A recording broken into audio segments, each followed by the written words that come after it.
मेरे प्रिय दर्शकों नमस्कार। प्रिय दर्शकों, ऋषु ज्योतिष में आपका स्वागत है। दर्शकों, जैसा कि आपको मालूम है, ऋषु ज्योतिष आपके द्वारा दी हुई कुंडलियों में जो परेशानी है उसके ऊपर अपने विचार शास्त्रों के अनुसार, अपने अनुभव के अनुसार आपका मार्गदर्शन करता है। और आप मेरे वीडियो बड़ी उत्सुकता से देख भी रहे हैं, क्योंकि मेरे वीडियो में बिल्कुल एकदम वास्तविकता है, जो शास्त्रों में लिखा है और जो अनुभव में पाया है, और हमने उनका परिणाम भी देखे हुए हैं। तो उसके लिए मैं आपको बहुत धन्यवाद देना चाहूंगा। अगर आपको भी कोई, आप या आपका कोई सगा संबंधी कोई किसी परेशानी से जूझ रहा है, तो आप कमेंट बॉक्स में अपनी डिटेल लिख दीजिए, व्हाट्सएप में लिख दीजिए, उसमें नहीं लिखा जाता है तो मैं आपका नंबर आ जाने पर आपका वीडियो अवश्य बनाऊंगा। आपका नंबर मैं रजिस्टर में लिखता जाता हूं। उसके लिए जरूरी है आपको मेरे चैनल पर बने रहना होगा। तो मैं वीडियो में सिर्फ जन्म तारीख लिखता हूं, ताकि वो बाकी सबका भी मार्गदर्शन हो और किसी को ये भी ना पता चले कि भाई ये किसकी कुंडली है। तो आप देखते रहिए, मेरे चैनल पर बने रहिए। आपका वीडियो अवश्य ही आपका मार्गदर्शन करेगा, इसमें कोई दिक्कत की बात नहीं है। आज हम एक स्त्री कुंडली में विचार कर रहे हैं, जिसकी की आयु लगभग 34 या 34 साल की हो गई है।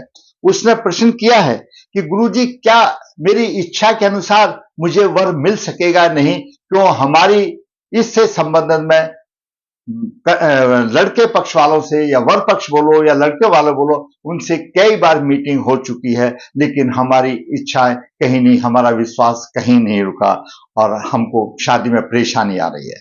दर्शकों, जो ज्यादा ज्ञानी हो जाता है उसमें परेशानी भी आती है। क्यों? लड़की अच्छी पढ़ी लिखी है, बुद्धिमान है, कोई दिक्कत नहीं है, लेकिन अगर कोई ये कहे कि मेरे इच्छा के अनुकूल हो, वो तो संभव नहीं है। क्यों? मैं हमेशा कहता हूं कि ये जो कुंडली के 12 भाव हैं, इनमें जो भी ग्रहों की स्थिति बनती है, आपके पूर्व जन्म के कर्मों के उसके प्रभाव के आधार पर बनती है।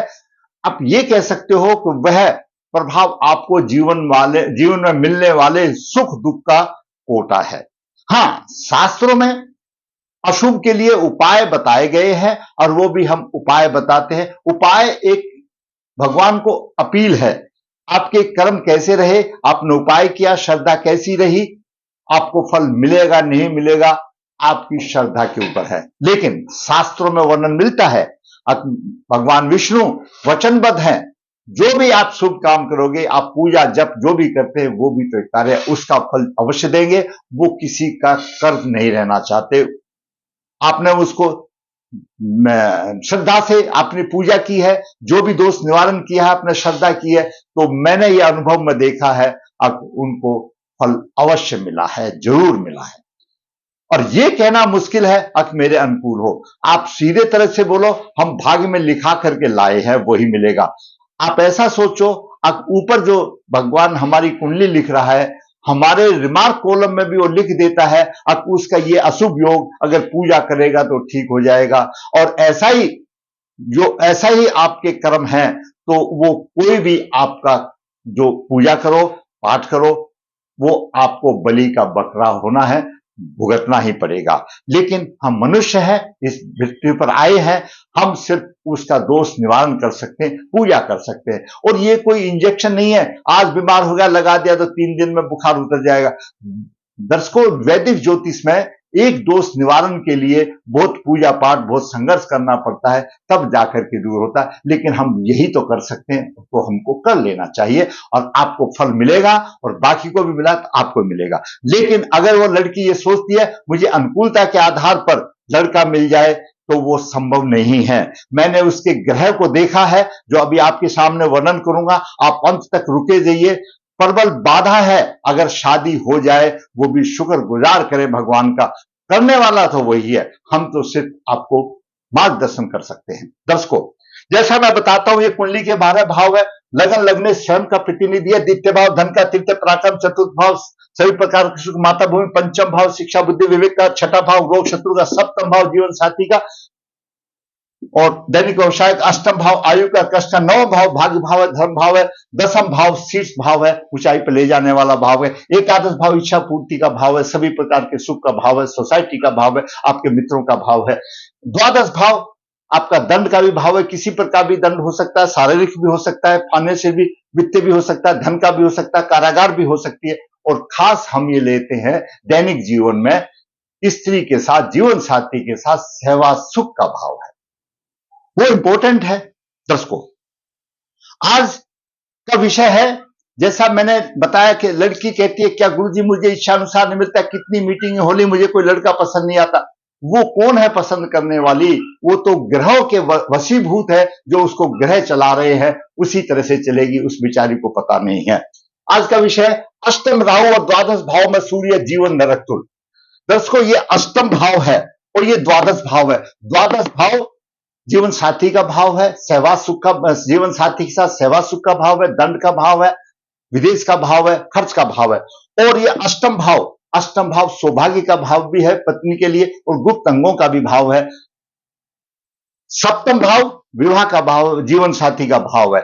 उस जीवन साथी से आपको कैसा सुख मिलेगा? सेवा सुख भाव है। और ये गुप्त अंगों का भाव है, ये भी कहीं ना कहीं हमारे सेवा सुख में शामिल होता है और सौभाग्य का भाव है। अष्टम राहु प्रबल पितृदोष माना जाता है। अष्टम राहु प्रबल पितृदोष माना जाता है। राहु की 3 दृष्टि होती है। यहां पर अष्टम भाव से पंचम दृष्टि द्वादश भाव को देखेगा, सप्तम दृष्टि भाव को देखेगा और नवम दृष्टि चतुर्थ भाव को देखेगा। अगर यहां अष्टम राहु है और द्वादश भाव में सूर्य आ गया, सूर्य ग्रहों का राजा है और वह पीड़ित हो गया, तो द्वादश भाव भी पीड़ित हो गया, उसको सेवा सुख नहीं मिलेगा। और ये द्वितीय भाव में, जब राहु अष्टम भाव में आ गया तो द्वितीय भाव में केतु आएगा। द्वितीय भाव जीवन साथी की आयु का भाव है, जीवन साथी का ये है तो उससे अष्टम ये है, तो वहां पर राहु केतु का प्रभाव हो गया और बीच में और कोई दूसरा ग्रह टपक गया तो और सत्यानाश हो गया, समझो, ये कहानी होगी। तो मेन चीज है उसका अष्टम राहु। अष्टम राहु कुंडली में बहुत अच्छे योग है, आगे बात विचार करेंगे, जैसे ग्रहों का बताऊंगा। अष्टम राहु क्या होता है दर्शकों? किसी भी स्त्री की कुंडली में लगन, कोई भी लगन हो, अगर अष्टम भाव में राहु होने से उस स्त्री के व्यवहार में, स्त्री के बर्ताव में, स्त्री के चरित्र में, स्वभाव में या दुर्भाग्य में ऐसी घटनाएं आ जाती हैं। आखिर राहु भ्रमित करता है और उस स्त्री के दोनों पक्ष यानी ससुराल का पक्ष और पीहर पक्ष भी परेशान हो जाते हैं। और कोई कोई तो ऐसा हो जाता है, घिनौना काम हो जाता है, अब वो बोलते हैं पीहर पक्ष को भी बट्टा लग गया, ससुराल पक्ष को भी बट्टा लग गया, और स्वयं वह जाति का वह स्त्री जीवन भर अनेक कष्टों को भोगती है, सामना करती है। ऐसी कन्या को शुरू से ही जो संबंधित उपाय है, उपाय करते रहना चाहिए। कि वैदिक ज्योतिष में ऐसा नहीं है आज कन्या ने जवानी की देहली पर रखा और मां बाप सोचे तो ये करा देते हैं, नहीं संभव है, ये बहुत बड़ा हो गया, झेलना पड़ेगा। बदनामी भी हो सकती है, कई चीजें हो सकती हैं, एक से अधिक शादियां भी हो सकती हैं, बच्ची भटक भी सकती है, दुनिया भर की इसमें बातें हैं। तो अष्टम राहु प्रबल पितृदोष है। और फिर सूर्य यहां पीड़ित हो गया, स्वभाव में, स्वभाव सुख में कमी का कारण बन गया। आगे देखते हैं, जो बोलती है कि मुझे जीवन साथी मेरे अनुकूल चाहिए, उसके ग्रह क्या कहते हैं, आगे हम बात देखते हैं। मिथुन लगन में 30/5/1990 शुक्ल पक्ष 7 मघा चरण 1 बुधवार को हुआ। मघा चरण 1 माता के लिए दुखदाई माना जाता है, अशुभ माना जाता है माता के लिए। जन्म के समय मिथुन लगन हुआ, मिथुन लगन के 25 डिग्री, द्वितीय भाव में केतु 16 डिग्री 50 मिनट, तृतीय भाव में चंद्रमा 0-0-30 डिग्री है। अष्टम भाव में शनि 1 डिग्री 6 मिनट है, शनि मृत अवस्था में है, शनि अष्टमेश है और शनि भाग्य का स्वामी है, तो शनि मृत अवस्था में प्रभावहीन है। राहु 16 डिग्री 50 मिनट है। कहने को तो ये कहा जाता है कि अष्टम भाव में शापित योग बन गया, शनि और राहु की युति होगी, लेकिन यहां पर 15 डिग्री का 16 डिग्री का फर्क आ रहा है, तो ये युति इतनी कारगर नहीं है, इतनी प्रभावशाली नहीं है, क्योंकि ये मृत अवस्था में हो गया, नहीं है तो फिर ये शापित योग हो जाता है। यहां पर ये शनि का तो प्रभाव ही नहीं है, आप ऐसा मान के सोचो। दसम भाव में मंगल 5 डिग्री 25 मिनट लेकर विराजमान है। एकादश भाव में बुध लग्नेश बुध 20 डिग्री और शुक्र 5 डिग्री 56 मिनट लेकर विराजमान है। और द्वादश भाव में राहु 14 डिग्री 45 मिनट लेकर के विराजमान है। यह ग्रहों की स्थिति रही। अभी जातिका चंद्रमा की महादशा 22/2/23 से लेकर के 22/2/33 तक चल रही है, दशा चल रही है। दर्शकों, मिथुन लगन में लगन एकादश लगने से एकादश भाव में हो गया। कोई भी लगन आपका हो, जब लगन का स्वामी एकादश भाव में हो जाता है तो वह बहुत अच्छा माना जाता है। उसको सभी प्रकार के भोगों का वो भोग करता है, तेजस्वी होता है, परिश्रमी होता है, विवेकशील होता है और सभी प्रकार के सुख भोगते हैं। भाग्यवान भी होता है अगर भाग अच्छा साथ दे।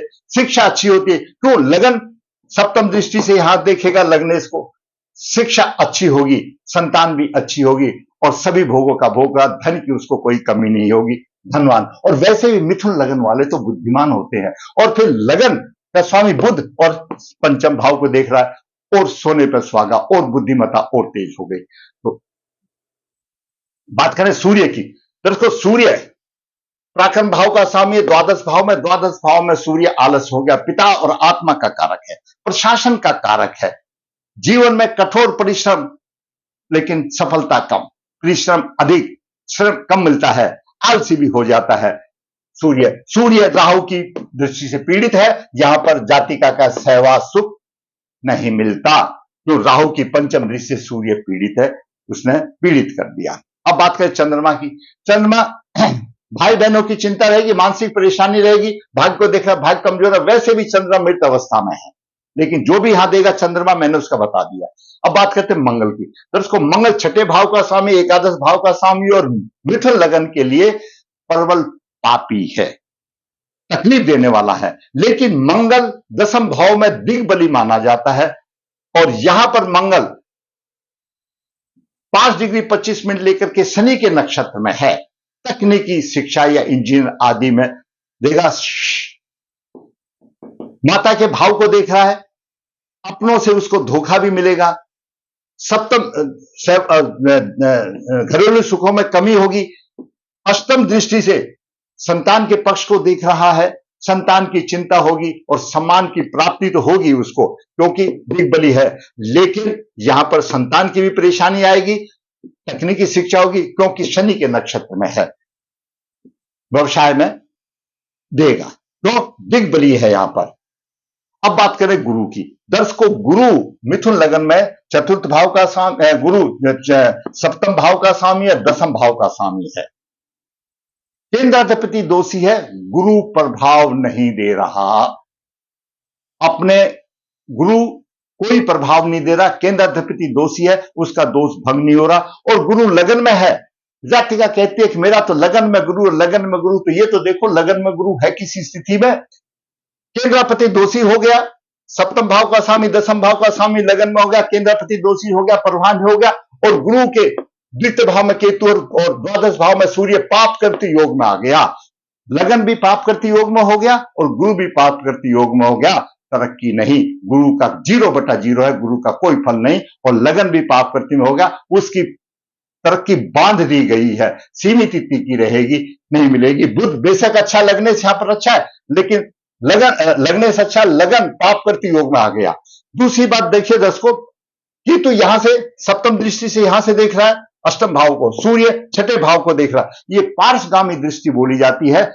सप्तम भाव के दोनों तरफ पाप प्रभाव आ जाता है और सप्तम भाव जीवन साथी का भाव है। जहां पर भी कुछ ना कुछ परेशानी आएगी, इसको कहते हैं पार्श्वगामी दृष्टि। क्योंकि द्वादश भाव में पाप ग्रह हो, द्वितीय भाव में पाप ग्रह हो, तो द्वादश भाव वाला यहां देखेगा, द्वितीय भाव वाला यहां देखेगा, बीच में सप्तम भाव पड़ गया। सप्तम भाव जीवन साथी का भाव है, पार्श्वगामी दृष्टि से भी परेशान है, सप्तम भाव पीड़ित है।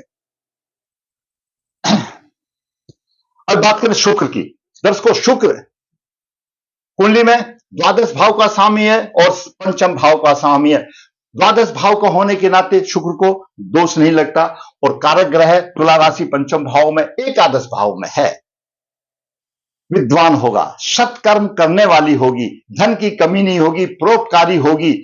स्वभाव बुध और शुक्र यहां पर उसको लग्नेश और पंचमेश विद्वान और बुद्धिमान बना रहे हैं। क्यों? लग्नेश यहां पर है और पंचम भाव का स्वामी यहां पर है, दोनों पंचम भाव को देख रहे हैं। बुद्धिमान होगी, आमदनी के भाव में आमदनी को खींचेगी, अच्छी आमदनी होगी, पढ़ी लिखी लड़की होगी।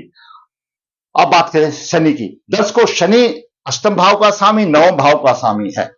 अष्टम भाव आयु का भाव है, गुप्त अंगों का भाव है।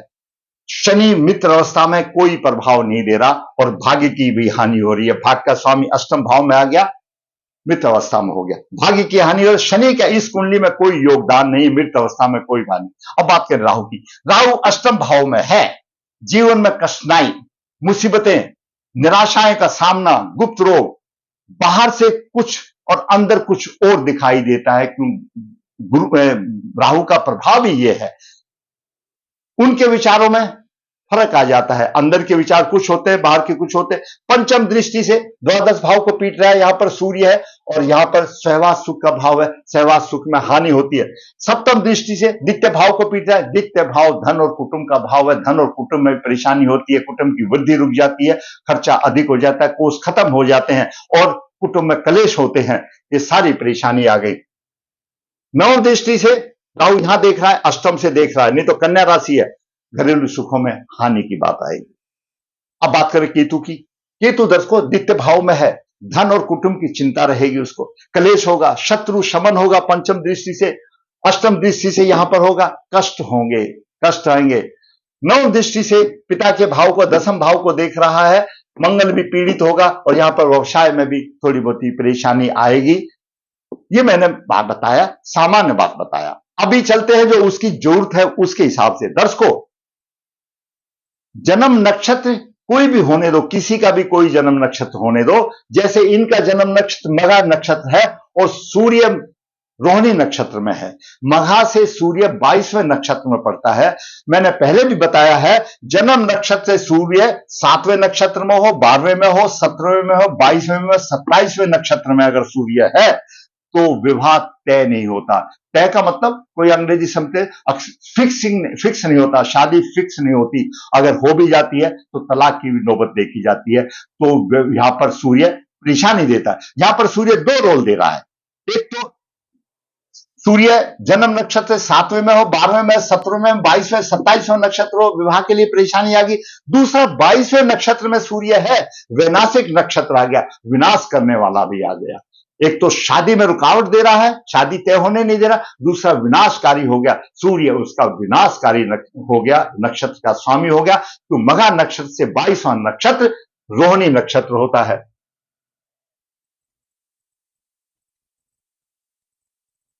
रोहिणी नक्षत्र का स्वामी चंद्रमा होता है। तो चंद्रमा विनाशकारी आ गया। सूर्य शादी में परेशानी दे रहा है, लेकिन मघा से 22वां नक्षत्र रोहिणी नक्षत्र है। रोहिणी नक्षत्र विनाशकारी है और विनाशकारी नक्षत्र चंद्रमा है, तो चंद्रमा भी विनाशकारी बन गया। सूर्य नहीं, चंद्रमा विनाशकारी बन गया। क्यों? रोहिणी का स्वामी चंद्रमा है और सूर्य विवाह में रुकावट दे रहा है। विवाह का कारक गुरु, कन्या लगन के लिए विवाह का कारक गुरु है। पति का माना जाता है, गुरु पति का कारक है। गुरु केंद्राधिपति दोषी हो गया, पाप करती योग में हो गया, मुहूर्त आते हैं चले जाते हैं, विवाह नहीं हो रहा। सूर्य नहीं होने दे रहा, 22वें नक्षत्र में है, विनाशिक नक्षत्र का चंद्रमा है, चंद्रमा विनाश करने वाला हो गया और सूर्य विवाह तय नहीं होने दे रहा। दूसरा, अष्टम राहु प्रबल दोष, अष्टम राहु प्रबल पितृ दोष है। अष्टम राहु भी परेशानी देता है। अष्टम राहु प्रबल पितृ दोष है, ये उसके कारण रहे।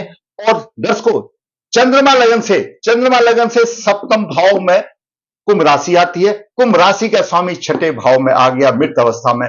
चंद्रमा लगन से भी विवाह के योग नहीं बनते।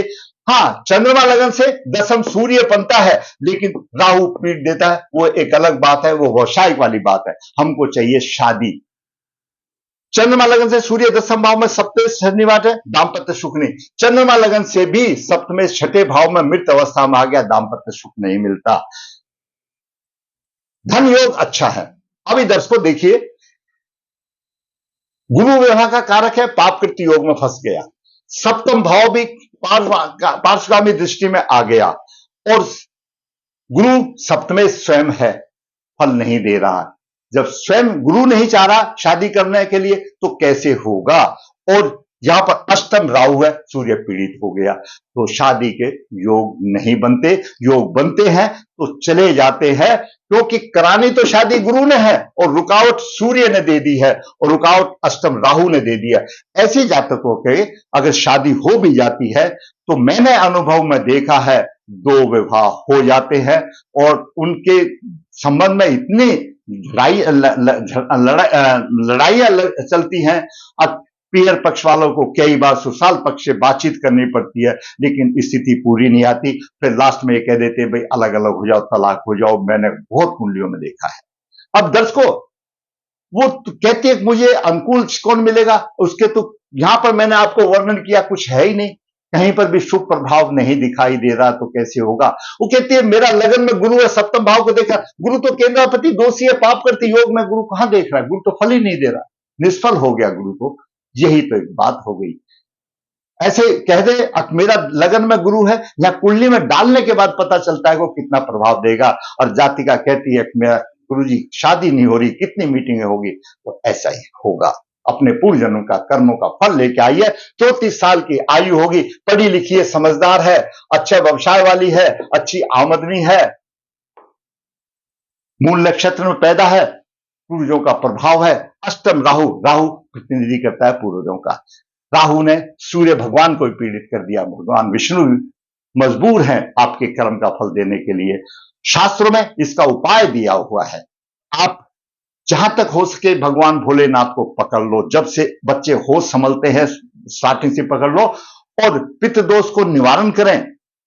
सूर्य राहु का ग्रहण योग को निवारण करें, सूर्य को उदय होते हुए को जल दे, और ये सारे दोष निवारण करने के बाद विवाह से पहले लड़की को कुंभ विवाह करे, फिर योग वर के साथ शादी करे, तो आशा है कुछ की जा सकती है। कि आशा पर तो दुनिया कायम है, काम तो दुनिया करती है। कल का किसको क्या पता है। फिर भी हम अचार, अभी आम का सीजन है, अचार 1 साल का डाल लेते हैं, कल हमको किसको क्या पता खाने वाला कौन बचेगा नहीं बचेगा। हमको कर्म तो करना है। कर्म यही है, अगर आपको भगवान ने मंजूर हुआ तो हो जाएगा, नहीं है तो 34 साल हो गए और भी 34 हो जाएंगे।